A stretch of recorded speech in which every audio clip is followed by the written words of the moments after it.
முன்னாள் அமைச்சர் ஆனால் நேரு கூட அந்த ரேஷன் அரிசி தான் சாப்பிட்றேன். ஏன்னா சுகர் கம்மியாகும்ட்டு அதை சுகரை கம்மியாகும்னு சொல்லி அது அது மோட்டா அரிசி சாப்பிட்றாரு.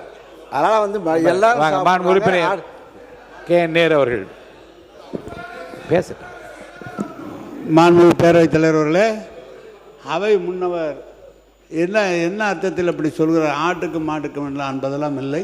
குறிப்பாக உங்களுக்கு அரிசி எப்படி கொடுப்போம் என்று சொன்னால், நானும் இந்த உணவுத்துறை 30 வருடத்துக்கு முன்பு நான் பார்த்தேன்.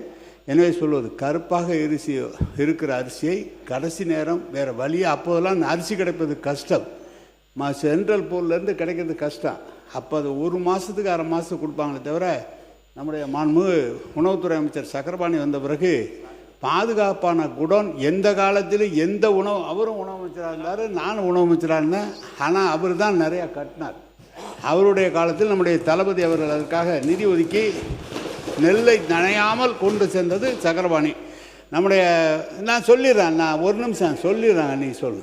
நம்முடைய அவை முன்னவர் சொல்கிறார், ஆட்டுக்கு மாட்டுக்கெலாம் இல்லை, இன்றைக்கி ரேஷன் அரிசி எல்லா மக்களும் சாப்பிட்றாங்க. நீங்கள் அது உனக்கு வச்சிங்க இந்த ரேஷன் அரிசி. காரணம், ரேஷன் அரிசி சாப்பிடுகிற போது அந்த சர்க்கரை அளவு குறைகிற காரணத்தால் எல்லா மக்களும் அதை எடுத்து கொண்டிருக்கிறார்கள். நீ எப்படி காலையில் எழுந்திரிச்சோன்னா நெல்லிக்காய் ஜூஸ் குடிப்பான்னு பேட்டி கொடுக்குறியா, அது மாதிரி இன்றைக்கு ரேஷன் அரிசியை எல்லா மக்களும் பயன்படுத்தி கொண்டிருக்கிறார் என்பது உண்மை. உறுப்பினர் அவை முன்னவர் மாண்பு பேரவைத் தலைவர் அவர்களே, சக்கரை நோயை தடுப்பதற்காக இந்த ரேஷன் அரிசி பயன்படுத்து என்று சொன்னால் நீ கஞ்சி வைத்து கொடுப்பதிலே நாங்கள் வாழ்த்துக்கிறோம். உறுப்பினர் ஆர் காமராஜ் அவர்கள் அங்கே பேசுகிறேன். பொதுப்பணித்துறை அமைச்சர், பொதுப்பணித்துறை அமைச்சர் பேசப்படும் பேசுங்க. உட்காருங்க. பொதுப்பணித்துறை அமைச்சர். மாண்புமிகு பேரவைத் தலைவர்களே,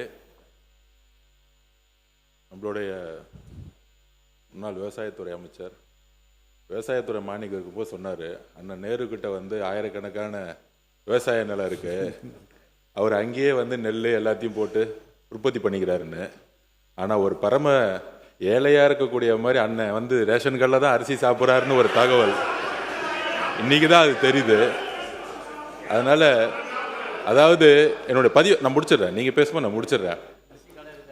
எதற்கு சன்னக நெல் அரிசிக்கு அதிகமான ஊக்கத்தொகையும் பொது ரக அரிசிக்கு எதுக்கு விலை கம்மியும் அப்படிங்கிற ஒரு விவாதம் நம்முடைய முன்னாள் உணவுத்துறை அமைச்சர் வந்து ஒரு பதிவு பண்ணார்.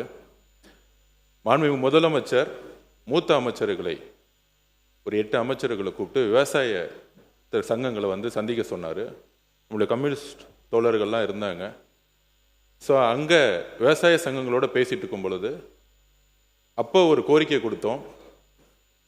உணவுத்துறையில் ரேஷன் சிஸ்டத்தில் அரிசியோடைய, நான் சிறு வயசுலேயே பிஹெச்ல இருக்கும் பொழுது ரேஷன் கடையில் போய் அரிசி வாங்கி சாப்பிட்ட குடும்பம் தான் என்னோட குடும்பம். அப்போ சாப்பிடும்போதே அரிசியோடைய அளவு வந்து எப்பயுமே பெருசாக இருக்கும். அதோடைய கலர் வந்து பார்த்தீங்கன்னா நம்மளுடைய எல்லார் வீட்லையும் இப்போ நம்ம சாப்பிடக்கூடிய அரிசி, நிறைய பேர் சில சட்டமன்ற உறுப்பினர்கள் ரேஷன் அரிசி சாப்பிட்றான்னு சொல்கிறாங்க. நம்ம அது தனிப்பட்ட இது நான் போல.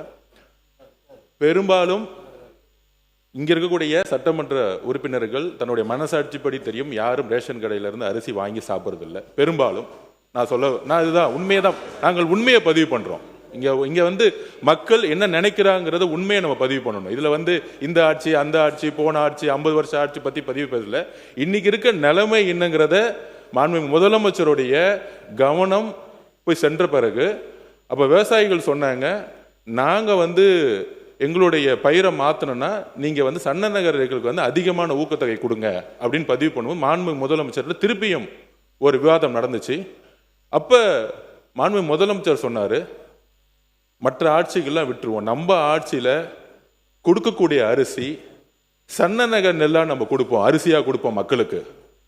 நம்ம ரேஷனில் கொடுக்கக்கூடிய அரிசியை அனைத்து ரேஷன் கடையில் வச்சிருக்கக்கூடிய எல்லா மக்களும், முக்கியமாக தாய்மார்கள் வாங்கிட்டு போகக்கூடிய அரிசி, அவங்க ஒரு அண்ணனா ஒரு அம்மாவுக்கு ஒரு அரிசி கொடுக்குற இடத்துல அவர் சொன்னது, நம்ம கொடுக்குற அரிசியை அவங்க வீட்டில் சாப்பிடணும், சாப்பிடக்கூடிய அரிசியா மாற்றணும் சொன்னது எங்களுடைய முதலமைச்சர். இது உண்மை. இதற்கு தான் சன்ன நகர் நெல் அரிசிக்கு அதிகமான ஊக்கத்தொகை கொடுத்து டெல்டா மாவட்டங்களில் இனி வரும் காலங்களில் பொது ரக நெல்லுக்கு பதிலாக சன்னநகர் நெல்லை வந்து பயிரிடணும், அவங்களுக்கு ஒரு ஊக்கம் கொடுக்கணும். அவங்க பயிரிட்டாதான் அதை வந்து நம்ம கரெக்டாக வந்து ப்ரொக்யூர் பண்ணி மக்களுக்கு ரேஷன் கடையில் கொடுக்க முடியும். ஏன்னா அவங்க அதிகமான வந்து உற்பத்தி வந்து பொது ரகம் பண்ணிட்டாங்கன்னா ரேஷனுக்கு வந்து நம்ம சரியான நெல்லை அரிசியை கொடுக்க முடியலங்கிறதுக்காக தான் சன்ன நெல்லை வந்து உற்பத்தி அதிகப்படுத்துறதுக்கு தான் இதை பதிவு பண்ணுறோம். உண்மையாக சொல்லுகிறோம், தாய்மார்களுடைய வழியிலிருந்து சொல்கிறோம்.